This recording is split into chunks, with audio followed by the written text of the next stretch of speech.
नमस्कार दोस्तों, स्वागत है आप सभी का मेरे YouTube चैनल स्टडी टूल्स में।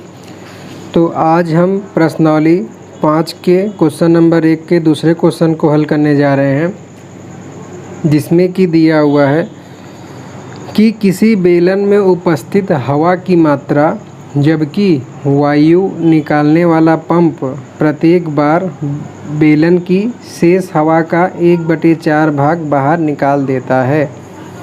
जैसा क्वेश्चन में कह रहा है कि कोई बेलन है और इस बेलन में कोई एक ऐसा पंप लगाया गया है जो इसमें से हवा को खींच ले रहा है, निकाल ले रहा है, बाहर कर दे रहा है और एक बार में ये 1/4 भाग हवा निकाल रहा है। मतलब कि पहली बार में जब इसमें पूरा हवा था तब 1/4 भाग निकाला। तो मान लीजिए जैसे ये 1 भाग, 2 भाग, 3 भाग, 1 2 3 4 भाग है, तो पहली बार में इतना हवा निकाल लिया।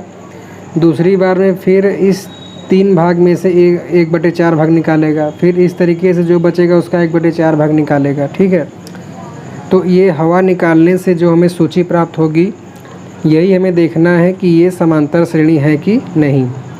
तो हमको तो ये पता है नहीं कि बेलन में कितनी हवा है, तो इसके लिए मान लेते हैं कि बेलन में हवा आयतन V में रहती है, वॉल्यूम जिसको कहते हैं, तो इसको हम V मान लेते हैं। तो माना कि बेलन में कुल हवा की मात्रा बराबर हो जाएगी V। तो माना बेलन में कुल हवा की मात्रा, क्योंकि इस समय ये पहली स्थिति है तो ये A1 हो जाएगा, A1 बराबर V। मात्रक कुछ दिया नहीं है तो इसको हम इकाई मान लेते हैं, या V भी ऐसे ही रहने देते हैं। तो अब पहली बार में पंप 1/4 भाग निकालेगा, तो पहली बार 1/4 भाग हवा निकलने के बाद शेष हवा, तो इस समय जो हवा इसमें है V है, तो V का 1/4 भाग, तो V में से हम इसका V/4 भाग माइनस कर देंगे, तो इसका एलसीएम लेंगे 4 आ जाएगा। तो 4V माइनस V, 4V में से V घटेगा तो 3V/4। ठीक है, एक बार हवा निकलने के बाद 3V/4 इस बेलन में हवा रह गया है।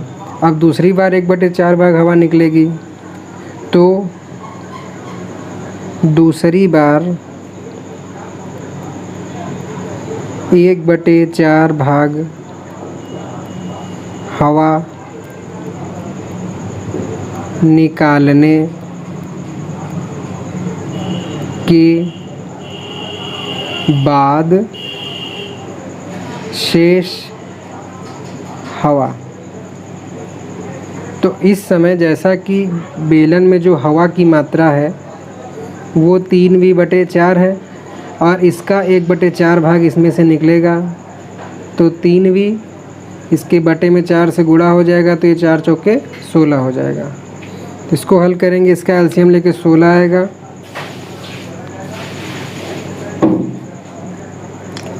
तो यहाँ पे जब इसके हर से 16 में भाग देंगे तो 4 बार में जाएगा और ये हो जाएगा 4 तिहाई 12V माइनस 16 कम 16, 1 से गुणा होकर ये हो जाएगा 3V। तो जब 12V में से 3V घटेगा तो आ जाएगा 9V/16। तो इसी तरीके से हमें एक सूची आगे भी प्राप्त होती जाएगी, लेकिन हम मिनिमम 3 पदों का भी निकाल लेते हैं तो ठीक है। तो इस प्रकार से जो हमें हवा की निकलने के बाद जो स्थितियों की सूची प्राप्त हो रही है, तो इसलिए प्राप्त स्थिति की सूची, तो इस तरीके से जो हमें सूची प्राप्त होगी, पहले हवा की मात्रा थी V, फिर उसके बाद हो गई 3V/4 और फिर उसके बाद हो गई 9V/16। ठीक है। तो इस तरीके से जैसा कि हम जानते हैं कि समांतर श्रेणी में एक ए होता है और फिर डी सर्वांतर होता है, जैसा कि मैंने बेसिक जानकारी में आपको बताया हुआ है। तो इन सभी पदों के बीच का अगर अंतर सर्वांतर डी अगर बराबर आएगा तो ये सूची जो है समांतर श्रेणी कहलाएगी, अन्यथा नहीं। तो जैसा कि यहाँ ए जो पहला पद है ए वो तो वी ही रहेगा। अब उसके बाद हमें यहाँ पे सर्वांतर निकालना है। तो सर्वांतर डी बराबर हम जानते हैं कि A2 - A1, जिस पद को हम लेते हैं उससे पहले वाले पद को माइनस करते हैं। तो A2 - A1 जब हम करेंगे तो यहाँ से आ रहा है 3v/4 माइनस v। इसका जब हम एलसीएम लेंगे तो 4 आ जाएगा। तो 3v - 4v बराबर आ जाएगा -1/4v, मतलब कि -v/4।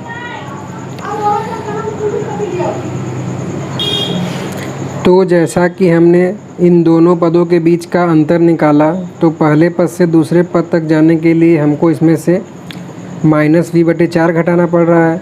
तो उसी तरीके से हम अब इन दोनों के बीच का अंतर निकालेंगे। तो यहाँ से जो आएगा d बराबर, तो वो हो जाएगा A3 - A2। तो A3 जैसा कि दिया हुआ है 9v/16 माइनस A2 दिया हुआ है 3v/4। तो इन दोनों का हम एलसीएम लेंगे तो आ जाएगा 16, और यहाँ से हो जाएगा 9v - 4 तिहाई 12 आ जाएगा, 12v। तो 12v माइनस में है, 9v प्लस में है, तो घट के आ जाएगा -3v/16। तो जैसा कि इन दोनों पदों के बीच का अंतर तो -v/4 था, लेकिन यहाँ पे जो अंतर आ रहा है वो 3v/16 है, जो कि एक बराबर नहीं है। तो इसलिए यह सूची AP नहीं है, क्योंकि इनके जो अंतर दिया हुआ है वो बराबर अगर आ गया होता, जैसे यहाँ -v/4 है, यहाँ पर भी -v/4 आता, तो इस तरीके से हम कह सकते हैं कि आगे वाले पद भी में अंतर यही रहता। लेकिन अंतर यहाँ अलग अलग आ रहा है, इसी कारण से यह सूची जो है AP नहीं होगी। और इस तरीके से हमारा ये क्वेश्चन भी सॉल्व हो जाता है। आशा करता हूँ बताया गया सवाल आपको समझ में आया होगा। तो प्लीज़ वीडियो को लाइक कीजिएगा और कमेंट कीजिएगा। So thanks for watching.